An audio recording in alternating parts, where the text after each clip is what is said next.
结婚当天，男朋友的女发小带着一帮人，把一整箱飞雪彩带全喷我身上。男朋友不仅没阻止，反而劝我要大度。我当场给了他一大耳刮子，非常大度的让他换个新娘。结果却意外得知了一件让我三观碎裂的事情。林哥，工业颜料我已经囤了30罐，保证送完那件几万块的定制婚纱烧了都洗不掉。到时候我带着兄弟们一拥而上，往他领口裙子里塞鞭炮和冰块，再扒了他的鞋脑脚心，看他还怎么端着架子当新娘。还是你想的周到，等他当众出丑，肯定会哭着闹着取消婚礼，到时候我就顺势答应，再对外说是他嫌贫爱富悔婚，等风头过了，我就娶你。那你妈那边怎么办？她不是很喜欢宋婉吗？放心，我妈早就被我哄住了，她以为我真的想和宋婉结婚，还天天上门给她送补品呢。等婚礼黄了，我再哭着求她，她心软，肯定会同意我们在一起的。8个月前相亲认识，所有人都说天造地设，8万8彩礼，3金1钻，谈了3次全部敲定。婉婉啊，以后魏林要是敢欺负你，妈第一个抽他。我曾以为遇到了最靠谱婉婉，我一定会给你一个全世界最完美的婚礼。原来全是假的。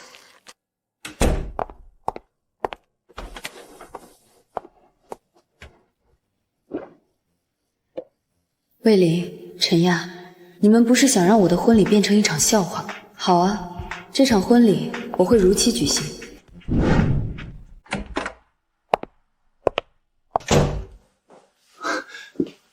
怎么去了这么久？喜糖买好了吗？买好了。刚才在楼下碰到陈亚了，他怎么在这儿？哦，他过来送一下婚礼当天要用的东西。你也知道，我们是从小玩到大的发小，他比较热心。是吗？我怎么听见你们在说什么颜料婚纱的？婉婉，你别多想。我知道你反感婚闹，我已经和我的朋友们都说好了，婚礼当天绝对不会有任何出格的行为。那就好，我只是怕婚礼上出什么意外，影响心情。放心吧，有我在，不会出任何意外的。我再说最后一次，可以正常祝福，但不能喷颜料彩带，不能拉。放心吧，不会出任何意外的。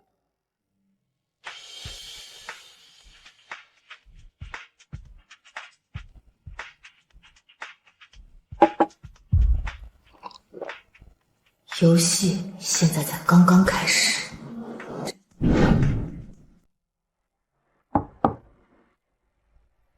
谁啊？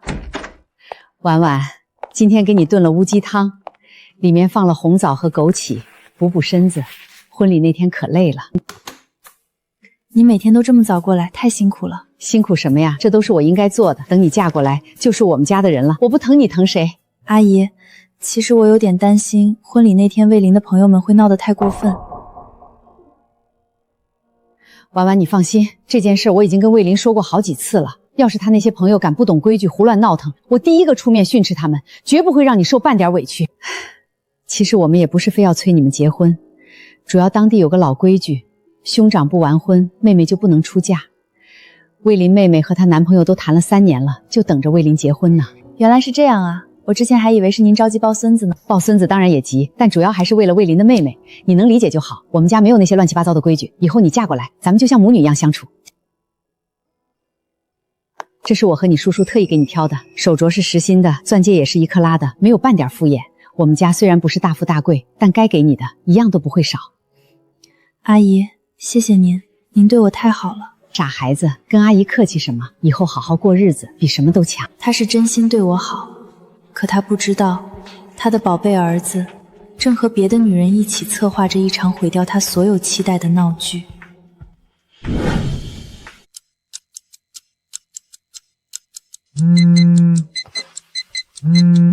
喂，雅雅，怎么了？魏林哥，我和他分手了，他不要我了。我现在一个人在家好害怕，我总觉得有人在敲我家门，我不敢关灯，不敢睡觉。雅雅，你别哭，有我在呢。你在家乖乖等着，我现在就过去找你。真的吗？你真的会来吗？可是明天就是你婚礼了，会不方便？有什么不方便的？你最重要，等着我，我10分钟就到。魏林，现在是婚前最后一晚，明天早上6点就要起来化妆，你深夜外出不合适。陈亚要是真的害怕，可以让她闺蜜过去陪她，或者直接报警。有什么问题，白天再帮忙劝解。她闺蜜都不在本地，报警有什么用？她现在情绪这么不稳定，万一想不开怎么办？她有父母，有其他朋友，不是只有你一个人能帮她。明天是我们的婚礼，你作为新郎这个时候离开像什么样子？宋婉，你能不能别这么小心眼儿？他明明知道明天是你婚礼，偏偏选在这个时候闹分手，他的分寸感在哪里？行了，别说了，我必须去。你早点睡，我安抚好他就回来，不会耽误明天的婚礼。魏玲、陈亚，你们等着，明天的婚礼，我会给你们一个永生难忘的惊喜。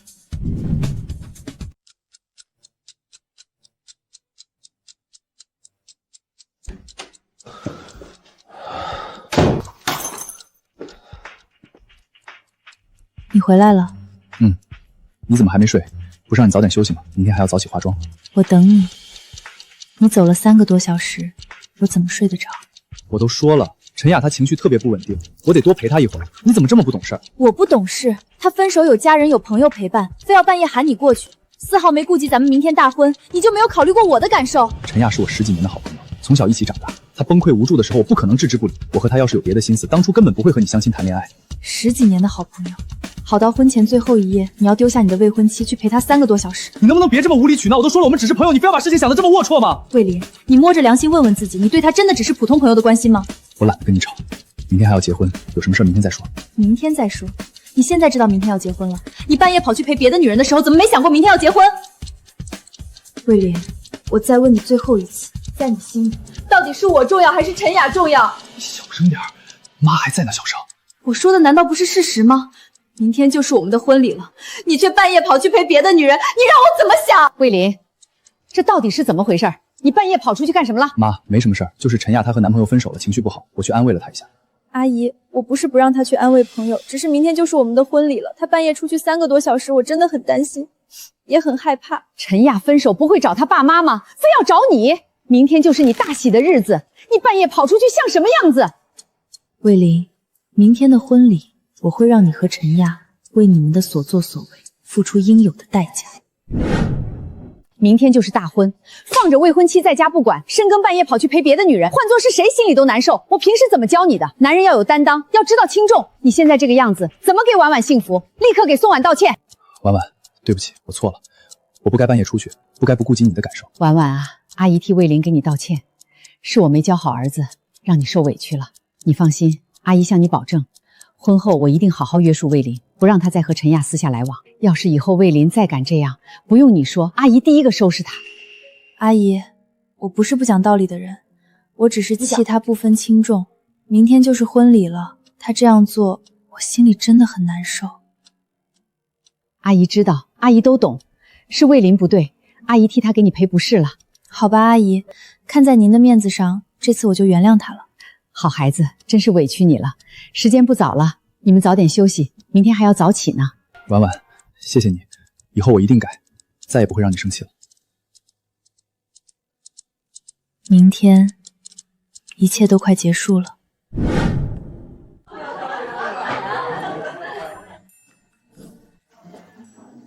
婉婉，先吃点早餐，别累着了，剩下的事儿交给我就行。婉婉啊，别生魏林的气了，你看他今天表现多好，知道错了。我知道了，阿姨，我没生气。恭喜恭喜啊！咱们婉婉也终于要结婚了。婉婉，你真的放心吗？陈亚那个人，我总觉得他不会善罢甘休。没事的，有婆婆在呢。她昨天已经说了，会约束魏林和陈亚的来往。可是婉婉，防人之心不可无啊。她要是真的想闹婚礼，婆婆也不一定拦得住。放心吧，不会有事的。魏林已经答应我了，会和陈亚保持距离。都准备好了吗？今天一定要让宋婉那个女人终身难忘。放心吧，丫姐，都准备好了，保证让她的婚礼变成一场笑话。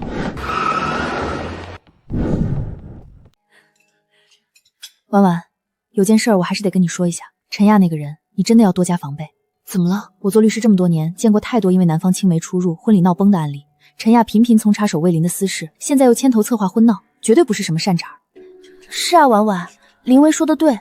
前几天我逛街的时候，还看到陈亚和几个男生在日用品店大批量采购彩色飞雪喷雾，当时我就觉得不对劲。魏林，陈亚是不是买了很多飞雪喷雾？哦，是啊，怎么了？他买那么多干什么？不会是想带到婚礼上吧？就是买来玩闹的，我已经跟他说过了，绝对不会带到婚礼现场，你放心吧。那就好。好了好了，不说这些扫兴的了。明天就是我的婚礼了，谢谢你们这么关心我。来，我们干杯！干杯！祝我们婉婉新婚快乐！新婚快乐！婉婉，你一定要记住我说的话，明天不管发生什么，都要保护好自己。放心吧，我知道了，路上小心。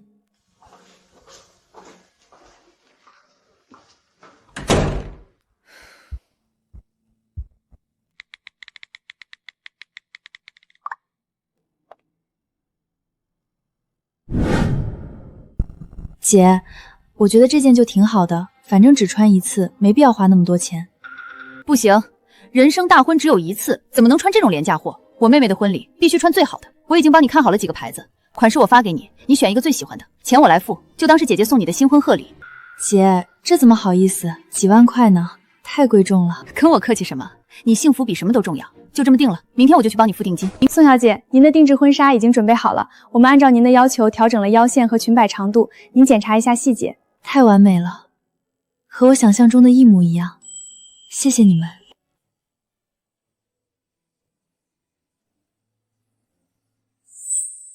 对不起，让你受委屈了。但我保证，所有弄脏你的人都会付出代价。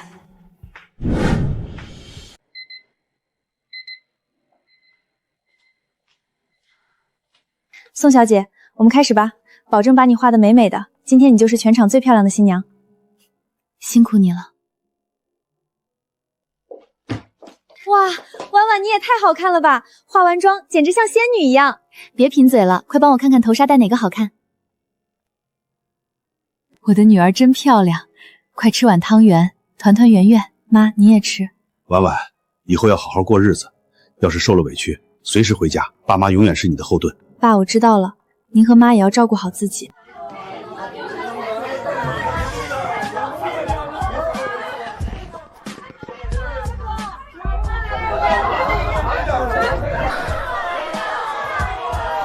婉婉，我来接你了。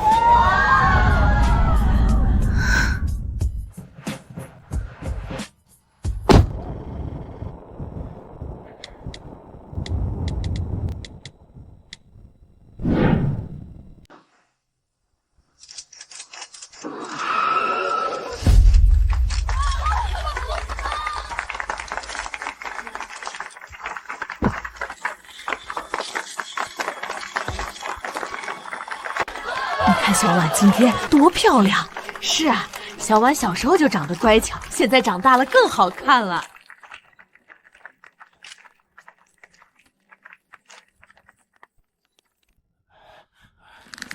丫姐，他们怎么还在那儿聊天啊？磨磨唧唧的。急什么？聊得越久，一会摔得越惨。等他们走到大门正中间，所有摄像机对着他们的时候再动手，我要让他在所有人面前丢脸。来了。陈雅、魏林，你们准备好接受审判了吗？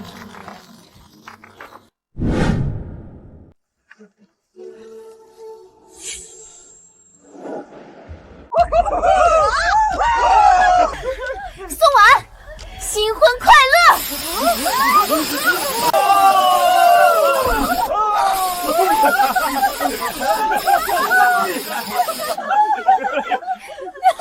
新婚快乐呀，宋婉！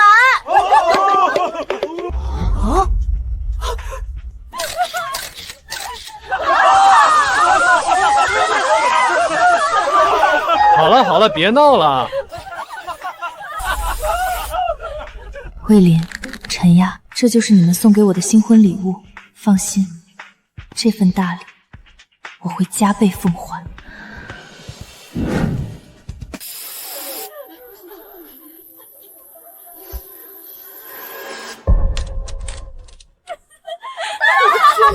这也太过分了吧！哪有这么闹婚礼的？就是啊，好好的新娘变成这样了，这婚纱一看就不便宜，这下全毁了。这也太劲爆了，发朋友圈肯定火。你们闹够了没有？赶紧给我住手！再闹我报警了！陈亚，别闹了，差不多就行了，赶紧带着你的人走。我这不是给你们的婚礼添点热闹吗？大家说是不是啊？太热闹了！祝你们新婚快乐！婉婉，你别生气，他们就是闹着玩的，没有恶意。从凌晨4点到7点，3个小时的精心梳妆，堂姐58000的定制婚纱，一辈子仅此一次的婚礼，全都毁了。我倒要看看魏林，你接下来该怎么演这场戏。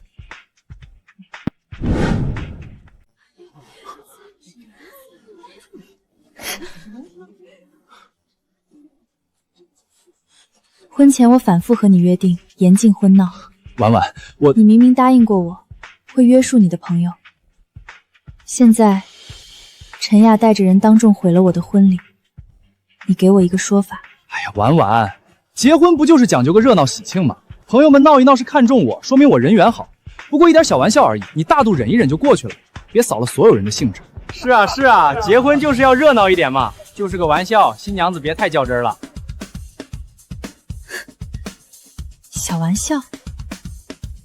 我堂姐花58000给我定制的婚纱被他们毁了，这是小玩笑？我从凌晨4点开始做了3个小时化的妆，被他们毁了，这是小玩笑？我这辈子仅此一次的婚礼，被他们搅得天翻地覆，这也是小玩笑？都说了，只是开个玩笑。这大喜的日子，你能不能懂点事儿？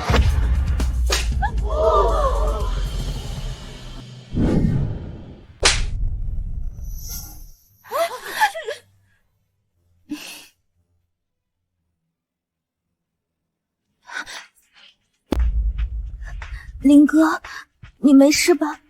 都怪我不好。不关你的事，是他疯了。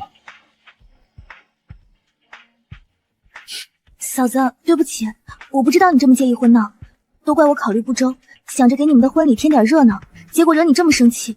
我现在就带着朋友们离开，不耽误你们的婚礼了。你别生气了好不好？气坏了身体就不好了。对不起啊，嫂子，我们就是闹着玩的，没想到你反应这么大。是啊，既然嫂子不喜欢，那我们就先走了。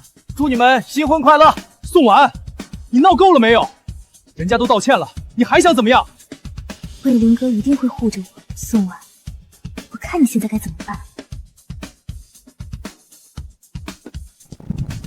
大喜的日子非要揪着不放，人家都主动认错要走了，你还要步步紧逼，非要闹得所有人难堪吗？别这么扫兴。我告诉你，宋婉，适可而止。今天这婚还想不想结了？不想结就直说。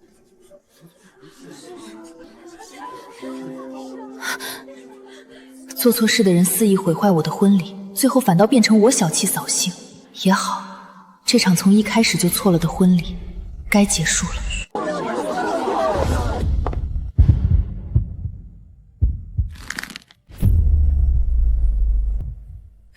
我捧在手心里养了26年的女儿，不是用来你们欺负的。魏林，我把女儿交给你，是让你疼她爱她，不是让你带着外人来糟蹋她的婚礼，作践她。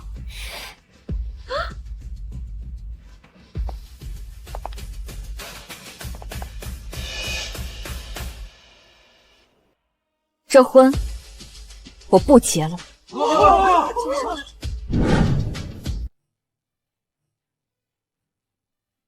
陈亚不用离场，我走。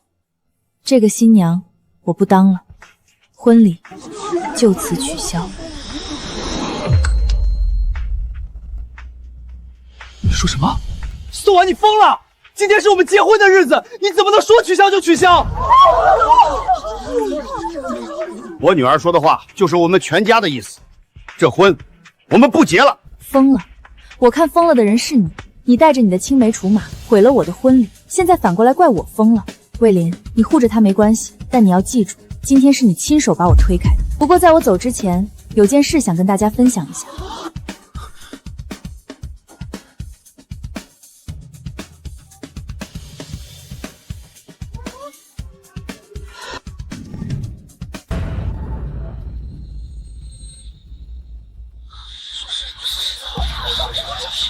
等婚礼上把他的婚纱泼脏，让他当众出丑，他就会主动退婚。放心，我妈早就被我哄住了，等风头过了，我就娶你。只要婚礼当天把他弄臭，他就没脸赖人。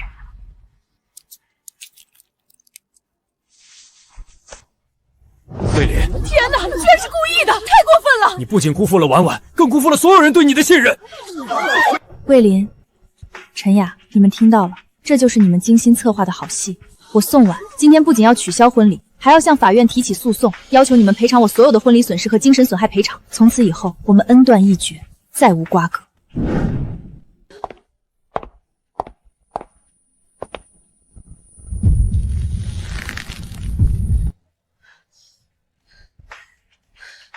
我怎么养了你这么个白眼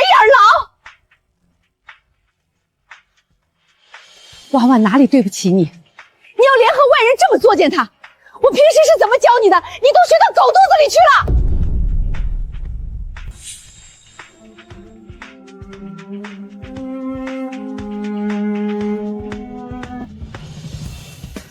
婉婉，对不起，是我没教好儿子，让你受了这么大的委屈，阿姨给你赔罪了。阿姨，这不怪你，这只是可惜了，我们终究没有缘分成为一家人。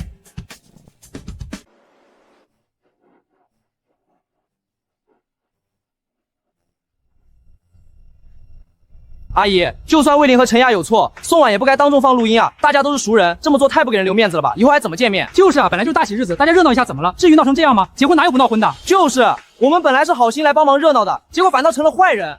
现在好了，婚礼也黄了，大家都难堪，你满意了？我看你就是早就不想结了，故意找借口。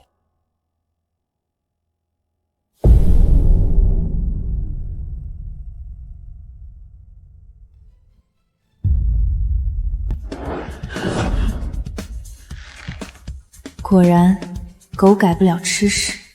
到了这个地步，他还是只会护着他。你们闭嘴！这里轮不到你们说话，不给人留面子。他们毁了别人一辈子只有一次的婚礼的时候，怎么没想过给别人留面子？热闹一下，把几万块的婚纱毁得一干二净，这叫热闹一下？我看你们是没挨过打。小题大做，换成你们的姐妹，你们的女儿被人这么欺负，你们也会说小题大做吗？是非不分，助纣为虐，我看你们才是最没资格说话的人。还有你，魏林，我刚才怎么说的？你居然还敢护着他，我真是瞎了眼，才会养出你这么个不分是非、执迷不悟的东西。到了这个地步，你还不知悔改？这几个小伙子怎么回事？人家阿姨说的对，明明是你们做错了，怎么反倒怪起受害者来了？是非曲直自有公论，你们的行为不仅不道德，甚至已经涉嫌违法。宋婉完全有权利追究你们的法律责任。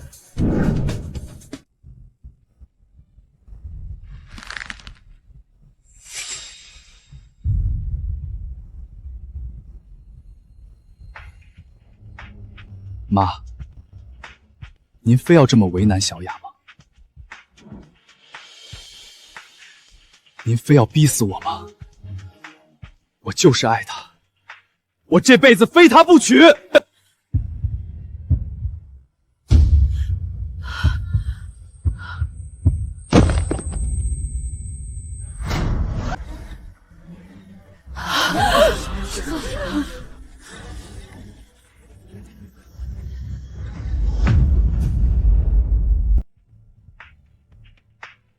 魏林，你会为你今天说的话后悔的。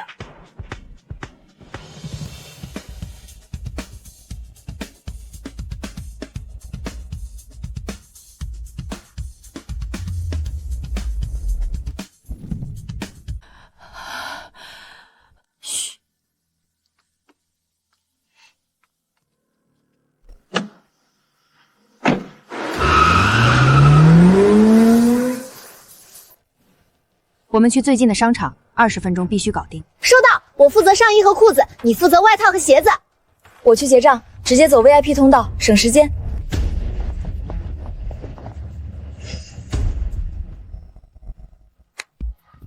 一共2380，需要袋子吗？不用，直接给我，谢谢。完美，29分钟搞定。早就料到会出意外，提前查好了附近的商场备用方案。先换干净衣服，别穿着脏婚纱受罪。别哭别哭，多大点事儿，有我们在，天台来给你顶着。刚才我已经把所有证据都保存好了，包括他们喷飞雪的视频、魏林护着陈亚的画面，还有录音。婚纱5万8，化妆师3800，造型师2000，婚礼场地定金3万，还有精神损失费，加起来至少10万，必须让他们全额赔偿，1分钱都不能少，还让他们公开道歉。婉婉，你放心，我们已经联系好了律师，等会儿就去派出所报案。谢谢你们，有你们在，我什么都不怕。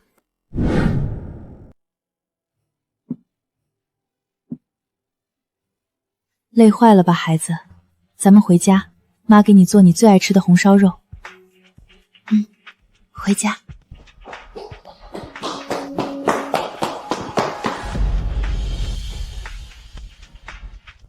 婉婉，等一下，我有话想跟你说，单独说几句好不好？我们没什么好单独说的，有什么事当着大家的面说。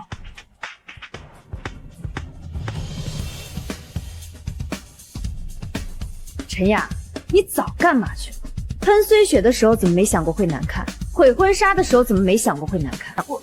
我当时就是一时冲动。你带着5个人提前准备好特制飞雪，在酒店门口埋伏了半个小时，这叫一时冲动。别在这装可怜了，我们不吃你这一套，赔偿1分钱都不能少，3天之内打到卡上，不然法院见。我们走。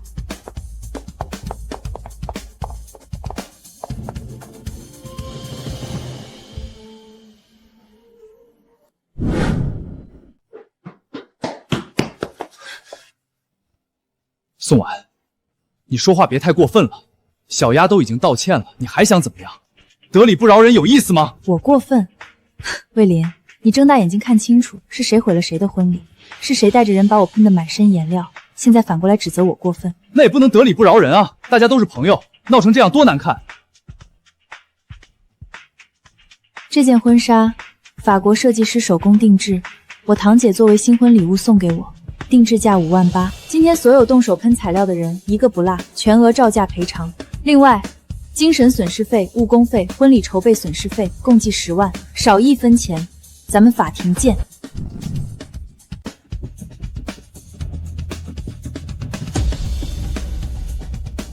我全程跟拍，从他们冲出角落到喷完所有彩带，1秒都没落下。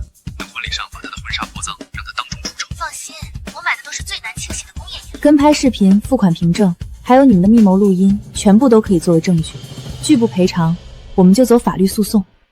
5万8，你抢钱啊？一件偏破衣服而已，哪值这么多钱？就是啊，不就是喷了点彩带吗？洗一洗不就好了？至于要10万精神损失费吗？太狮子大开口了。都怪陈雅，是他让我们来的，说就是闹着玩，不用负责。你胡说，明明是你们自己愿意来的，现在出事了就怪我。我们走，剩下的事交给律师处理。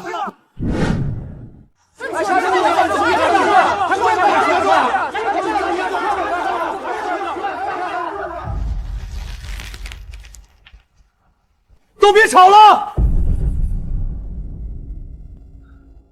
宋婉，既然你执意要取消婚礼，那咱们就把账算清楚。当初我给你的8万8彩礼、10001的见面礼，还有3万的3金，全部退还。婚庆公司的5万定金、烟酒糖茶的花费，全部由你们宋家承担。这些加起来正好18万，跟你要的15万赔偿相互抵消，咱们两清。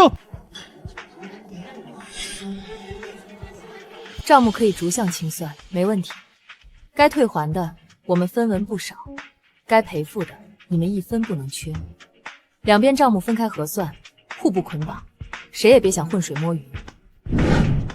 你给的8万8彩礼、10001见面礼、3万3金，我们都存着，随时可以退还。但我们这边婚纱5万8，化妆师3800，造型师2000，酒店定金10万，车队友破3导致的直接损失，必须由你们全额承担。我这里所有的付款凭证、合同都齐全，随时可以跟你去派出所或者法院对账。人家阿姨说的对，就该分开算。就是自己做错事儿还想赖账，太不要脸了。我怎么养了你这么个拎不清的东西？人家婉婉哪里对不起你？你联合外人毁了她的婚礼，现在还有脸提彩礼？我魏家的脸都被你丢尽了！亲家母，是我没教好儿子，所有的损失我们魏家全部承担。阿姨，谢谢您。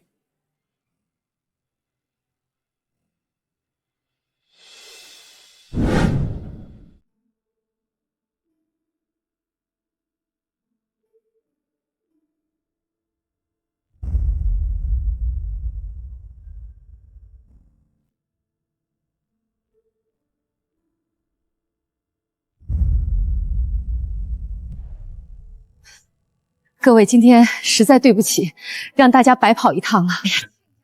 说什么对不起？该道歉的是他们魏家，我们都知道婉婉受委屈了。大家今天能来，我们宋家已经很感激了。份子钱我们1分都不能收，等会儿我把所有金额都记好，晚上统一微信转账退给大家。你这处事风格真是没话说，换做别的家庭，今天早就闹翻天了。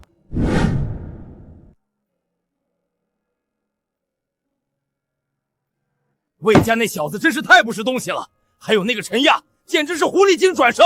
就是我们婉婉这么好的姑娘，她居然不知道珍惜，我看她以后肯定后悔。还好婉婉及时止损了，这种男人嫁过去也不会幸福的。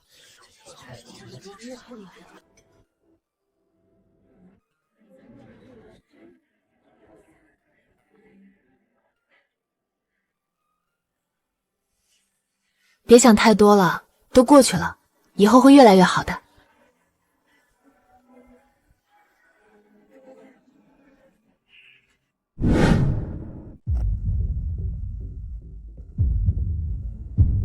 你们快看手机！哇，这算是火了吧？啊，这是我们小区的那个魏家吗？哎，你们看，这是不是我们公司那个魏林？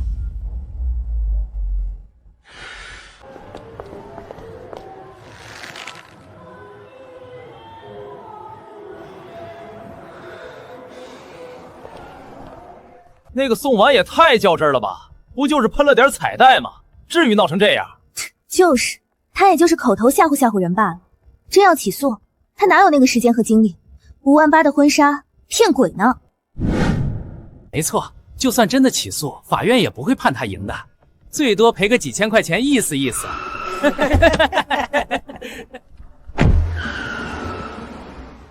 这是魏家给的8万8彩礼，10001的见面礼。还有3万的3金票据都在这里了，等会儿我联系魏母，约个时间把这些东西还给他。3金也一起还回去，我们宋家不占他们1分钱便宜。这些是我们这边的损失凭证，我已经整理好了，一共是21万3800。律师说这些都可以作为证据，要求他们全额赔偿。婉婉，别担心，不管发生什么，爸爸妈妈都在你身边。我知道，妈。谢谢你。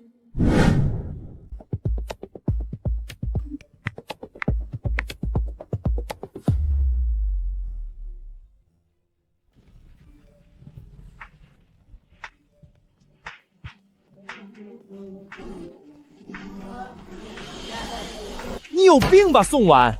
一件破衣服要5万8，你怎么不去抢银行？还精神损失费1万，想钱想疯了吧？真当我们是冤大头？就是，不就是喷了点彩带吗？至于这么讹人？大家别理他，他就是吓唬人呢。真要起诉，他哪有那个时间？宋婉还真敢要啊！居然想让我们每个人赔2万多！不行，我不能赔钱，大不了道个歉，他还能怎么样？果然，一个个跳出来了，越是叫嚣，心里越是害怕。退群，看他还能怎么着？眼不见为净，只要我退了群，他就找不到我了。宋婉，你给我等着，这笔账我迟早要跟你算。跑，你们能跑到哪里去？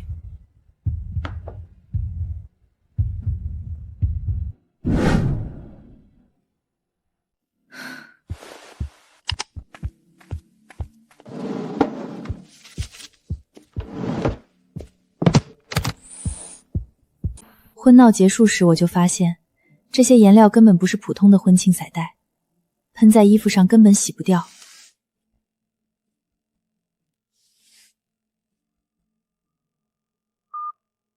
微微睡了吗？有件事想请你帮忙。没睡呢，刚加班整理完一个案子。怎么了，婉婉？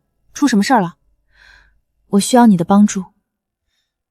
你别着急，慢慢说，我听着呢。所有证据我都整理好了，刚刚发给你了。还有那6个喷雾空瓶我已经封存好了，上面有他们的指纹，随时可以拿去做成分鉴定。婉婉，你太厉害了，这些证据链简直完美。尤其是你提前收集的喷雾空瓶，这是最关键的物证。只要鉴定出里面是工业颜料，他们不仅要全额赔偿所有损失，还可能涉嫌故意毁坏财物罪。真的吗？我还担心证据不够充分呢。放心吧，有我在，这场官司我们稳赢，后天去法院立案。不仅要让他们全额赔偿15万的分开钱。微微，谢谢你，如果不是你，我真的不知道该怎么办。跟我客气什么？我们是最好的朋友啊。你今晚好好睡一觉，什么都别想，剩下的事交给我，保证让那几个人付出代价。好，我相信你。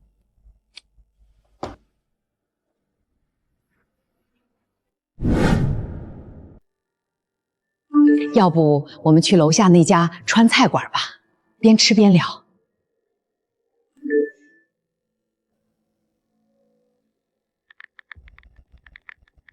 饭钱是你们全包还是 AA？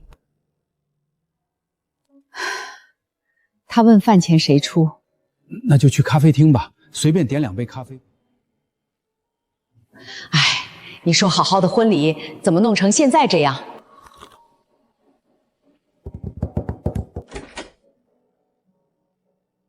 婉婉来了，快坐。3杯柠檬水，谢谢。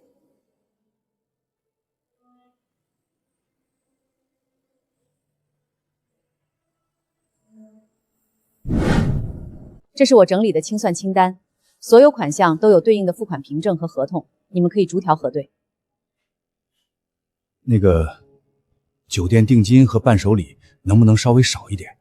毕竟我们也有损失。酒店定金是因为你们的原因无法退还，伴手礼已经全部制作完成，无法退货，这些都是直接损失，没有商量的余地。我们核对过了，清单没问题。这是8万8的彩礼和10001的见面礼，都在这里了，3金也在首饰盒里。婉婉，阿姨对不起你，这点钱你拿着买点好吃的补补身体。不用了，阿姨，账算清楚就好。既然账都算清了，那我们就先走了，以后2家不要再有任何牵扯。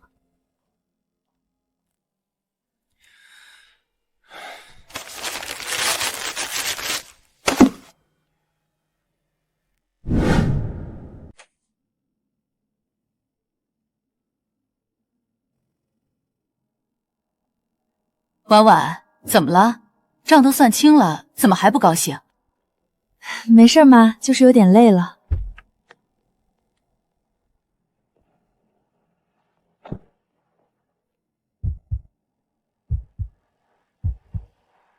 不对，这一切都太不对劲了。婉婉啊，以后你就是我亲女儿，魏林要是敢欺负你，我第一个收拾他。这是我年轻时候带的，传给未来的儿媳妇，以后我们就是一家人了。我告诉你，陈雅，只要我活着一天，你就别想进我们魏家的门。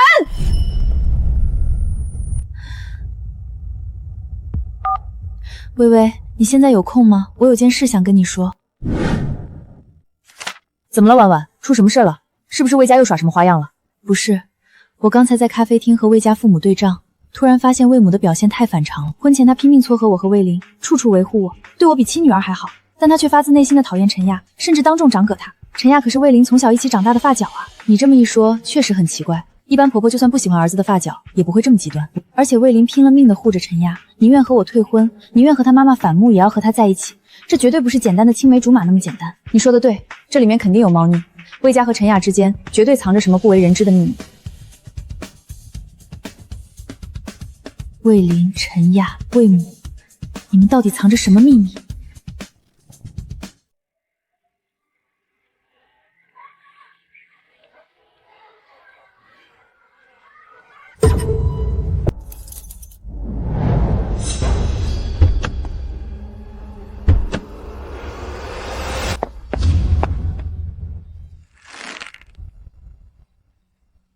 宋婉，我等你很久了。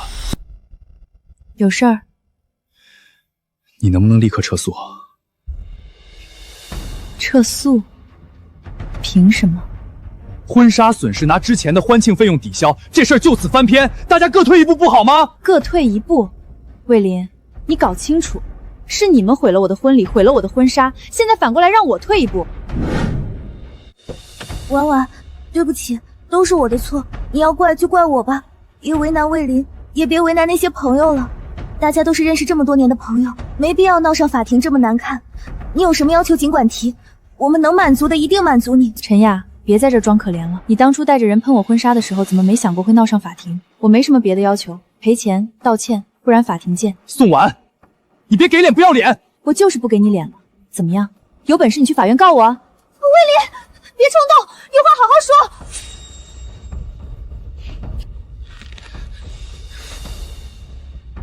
等着法院的传票吧。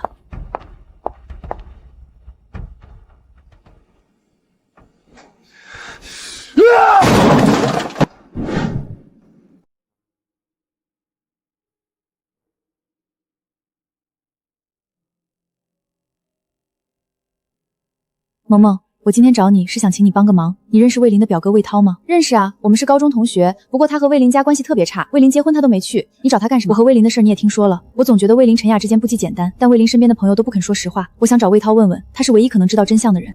这是他的名片，他自己开了一家汽修厂。不过我得提醒你，他这个人特别犟，而且特别讨厌魏家的人，你不一定能说动他。不管多难，我都要试试。我不能就这么不明不白的被人欺负。你好，请问是魏涛先生吗？我是宋婉，李萌的朋友。不好意思，我不认识你。魏家的事我不想掺和，你找别人吧。魏涛先生，我真的不是来替魏家说情的，我只是想知道真相，就耽误你半个。我说了我没时间，以后别再给我打电话了。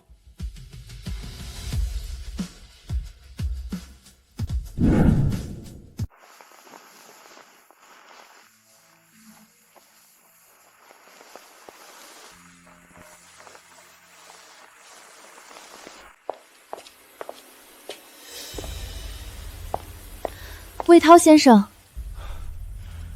你怎么找到这儿来了？我都说了我不想掺和你们的事儿。魏涛先生，我知道你讨厌魏家，我也不想勉强你，但我真的太想知道真相了。婚礼当天，陈雅带着5个男人，用工业颜料把我5万8的定制婚纱喷得面目全非。魏林不仅不帮我，反而当众护着陈雅，为了他取消婚礼，把他妈气得差点晕过去。我现在不仅要承担20多万的损失，还要被别人指指点点。我只是想知道，为什么一个发小能让魏林不顾一切毁了自己的人生，也毁了我的生命？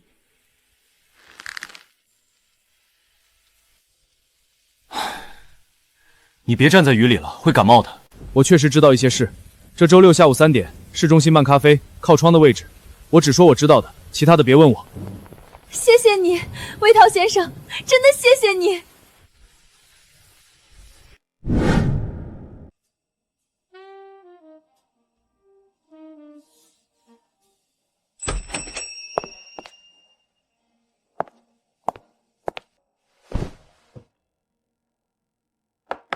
魏涛哥，谢谢你愿意来见我。我知道你不想掺和魏家的事，今天找你实在是走投无路了。这是我婚礼当天的照片，你看，这件婚纱是我堂姐从法国给我带回来的定制款，5万8。就因为陈亚带着几个人用工业颜料喷得面目全非，彻底报废了。更可笑的是，我的未婚夫魏林不仅不帮我，反而当众护着陈亚。为了他宁愿取消婚礼，宁愿和他亲生母亲反目，把他妈气得差点晕过去。我到现在都想不通，陈雅不过是他的一个发小而已，为什么能让他不顾一切毁了自己的婚礼？其实我早就料到会有这么一天。魏林从小就被我姑姑宠坏了，做事从来不动脑子，被人卖了还帮着数钱。我和魏家的矛盾，说起来也和陈亚脱不了关系。5年前，我爸公司资金链断裂，找魏林他爸借钱，就是陈亚在中间挑拨离间，说我爸卷钱跑路，最后1分钱都没借到。我爸的公司破产，一气之下中风瘫痪，在床上躺了3年才走。你说的对，陈亚绝对不是简单的发小。我就知道，魏涛哥，求你告诉我到底为什么？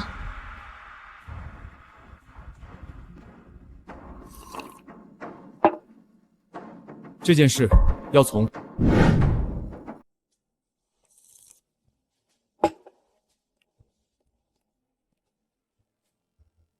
陈雅根本不是魏林普通的青梅发小，是他刻骨铭心的初恋女友。初恋？怎么可能？我一直以为他们只是从小一起长大的发小。他当然不会提，当年要不是我姑姑的干预，他们早就结婚了，哪轮得到你？他们是大1同班同学，刚开学没多久就走到了一起。那时候魏林天天骑着自行车载陈亚上下学，书包里永远装着他爱吃的草莓味棒棒糖。2人整整谈了3年，感情好得不得了，全班都知道他们是一对。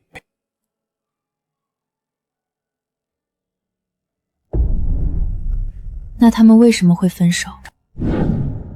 因为我姑姑一直看不上陈亚，觉得她家境不好，配不上我们魏家。从知道他们谈恋爱那天起，就一直逼着他们分手。后来我姑姑和说要断绝母子关系，魏林没办法，只能和陈亚分手。分手那天，魏林在雨里站了一整夜，发了高烧，差点没命。从那以后，魏林就像变了一个人，他再也没谈过恋爱，对我姑姑也一直心存戒心。这么多年，他心里一直没放下陈亚。所以这次婚礼他根本就不想娶我，从一开始他就在等陈亚回来，对不对？是，陈亚3个月前从外地回来，找到魏林，说这么多年一直忘不了他。魏林当时就决定要和你取消婚礼。原来我才是那个多余的人。对不起，让你知道了这些，但我觉得你有权利知道真相。不，我应该谢谢你，谢谢你让我看清了真相。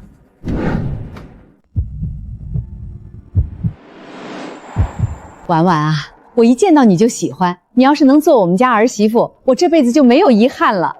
婉婉啊，你和魏林什么时候定下来啊？我都看好日子了，下个月订婚，年底结婚正好。我告诉你，魏林，你要是敢和陈亚复合，我就和你断绝母子关系，要么娶宋婉，要么就再也别见我。所以，当初他急匆匆地安排相亲，逼着我们火速结婚，根本不是看上了我，只是想找个人拴住魏林，彻底断了他和陈亚的念想。我以前还傻呵呵地以为他是真心对我好，把我当亲女儿一样看待。原来所有的贴心，所有的善待，全都是演出来的。我不过是他用来阻止儿子和初恋复工的工具。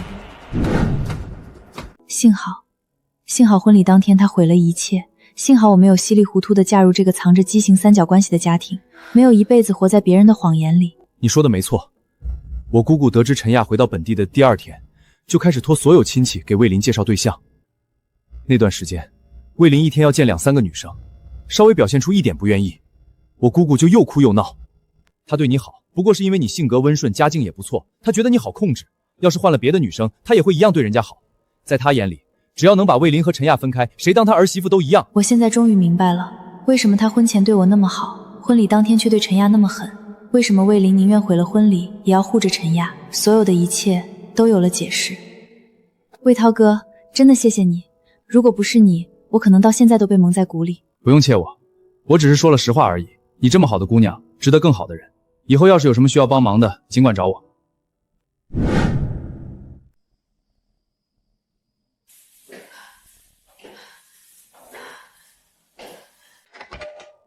姑婆，您怎么来了？快请进。哎呀，我这不是想婉婉了吗？过来看看你们娘俩，也没买什么好东西，就随便拎了点水果。姑婆好。婉婉啊，你看你这孩子还是这么漂亮，就是瘦了，是不是最近没好好吃饭？其实啊，姑婆今天来是有件事想跟你说说。你和魏林那事儿都过去这么久了，也该翻篇了。你想想，魏家条件多好啊，市中心2套房子，还有一辆20多万的车，魏母也大方，当初给你买的3金，那可是实打实的黄金，一点都不含糊。这样的婆家打着灯笼都难找啊！你现在年轻觉得无所谓，等再过2年年纪大了，想找这么好条件的可就难了。女孩子家能嫁个好人家，比什么都强。姑婆，喝茶。其实啊，魏家那边也后悔了。魏林天天在家哭，说对不起你，想跟你重修旧好，补办一场风风光光的婚礼。为了表示诚意，魏家说了，愿意把彩礼从8万8提升到15万，这笔钱全额留给你个人，不用当做陪嫁带回婆家，你想怎么花就怎么花。至于上次的婚闹问题，你放心，魏家保证严加管控。以后魏林的那些狐朋狗友再也不准踏进魏家一步，绝对不会再发生类似的事情。婉婉啊，听姑婆一句劝，女孩子年纪越大越难择偶，不要因为一次小矛盾就赌气错过良缘。魏林这孩子本质不坏，就是年轻不懂事，被朋友带坏了。男人嘛，谁年轻的时候没犯过错，改了就好。你也别太较真了，不就是一件婚纱吗？再买一件就是了。为了这点小事闹得满城风雨，对你自己也不好听啊。够了，姑婆您别说了。你这孩子，我这都是为了你好，为了我好。您知道魏林为什么宁愿毁了婚礼也要护着陈雅吗？因为陈雅根本不是什么普通发小，她是魏林刻骨铭心的初恋女友。不可能！你胡说！魏林他妈从来没跟我说过这些。我胡说，他们早就在一起了，谈了整整3年。要不是魏母以死相逼，他们早就结婚了。3个月前，陈亚从外地回来，2人立刻旧情复燃。魏林从一开始就没想过要娶我，那场婚礼不过是魏母用来拴住儿子的工具，而我就是那个被你们推出去的牺牲品。就连婚闹毁婚纱都是他们早就密谋好的，就是为了逼我主动退婚。我真的不知道这些。魏林他妈当初找到我，给了我5000块钱介绍费，说魏林年纪大了该结婚了，让我帮忙物色个老实本分的姑娘。他什么都没跟我说。什么？他们居然还给了你介绍费，真是太过分了！为了骗婚，什么事都做得出来。我先走了，这件事是我不对，以后我再也不会管你们这件事了。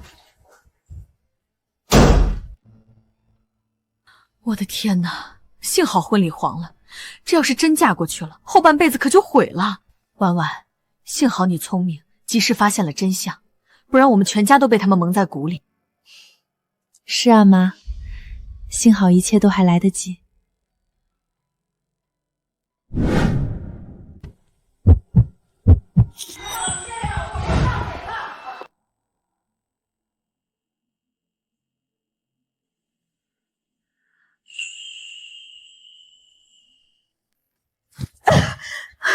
我告诉你，陈亚，只要我还在一天，你就别想进我们魏家的门。妈，你说话能不能客气点？陈雅是我女朋友。我客气，她毁了你的婚事，毁了我们全家，还把我和你爸气得住进医院，你居然还护着她，我怎么生了你这么个不孝子？别说了，从今天起我没有你这个儿子。等我死了，家里的2套房子存款全部都留给你妹妹，1分钱都不会给你这个不孝子。爸，你说什么？滚！你们都给我滚！我不想再看见你们。好，这可是你们说的，不就是钱吗？我不在乎，就算和陈亚在一起，日子过得苦点累点也没关系，没必要用断绝亲子关系、扣着遗产来威胁我。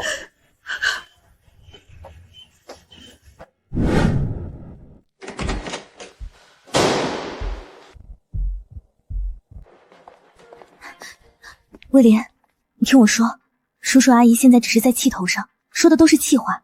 你想想，你是他们唯一的儿子，家产最后不还是你的吗？你别跟他们硬刚，过2天等他们消气了，你再过来低个头认个错，这事就过去了。没必要为了一时之气，把家产都拱手让给你妹妹。你说的对，我知道了，我会看着办的。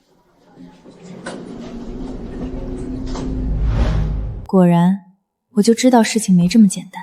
一个装深情，一个装贤惠，其实心里都在惦记着魏家的那点家产。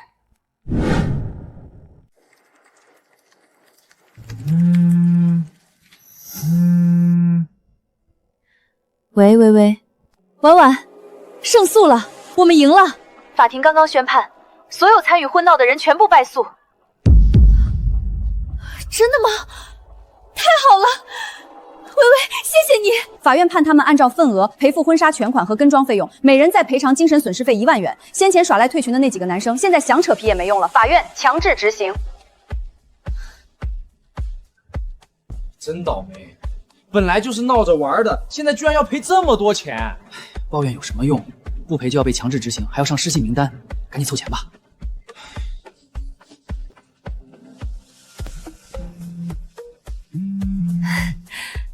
薇薇，钱到账了，所有赔款都已经符数到账了。太好了，终于结束了，这些人也该为自己的行为付出代价了。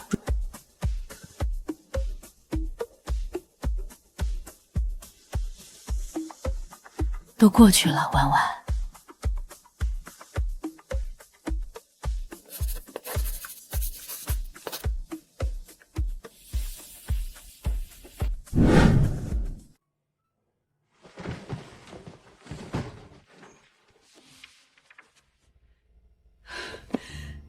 断绝关系的公证书我已经签好了，以后他是死是活都和我们没关系了。走吧，去女儿家。以后这里再也不是我们的家了。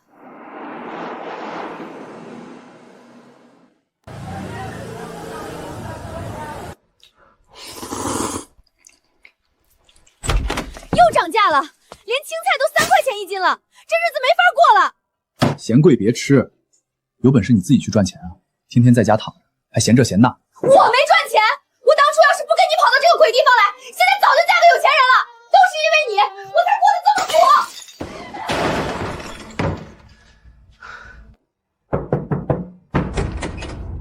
有脸回来！我没有你这样的女儿，赶紧走！妈，我知道错了，你让我进去吧，我真的没地方去了。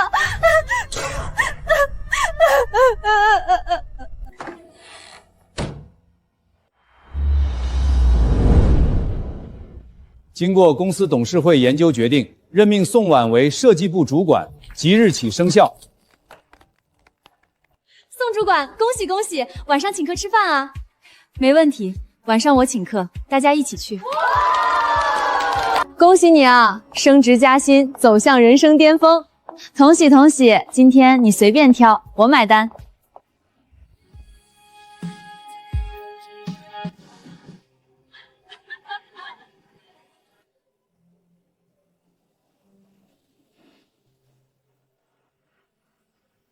原来远离错的人，人生真的会一路向阳。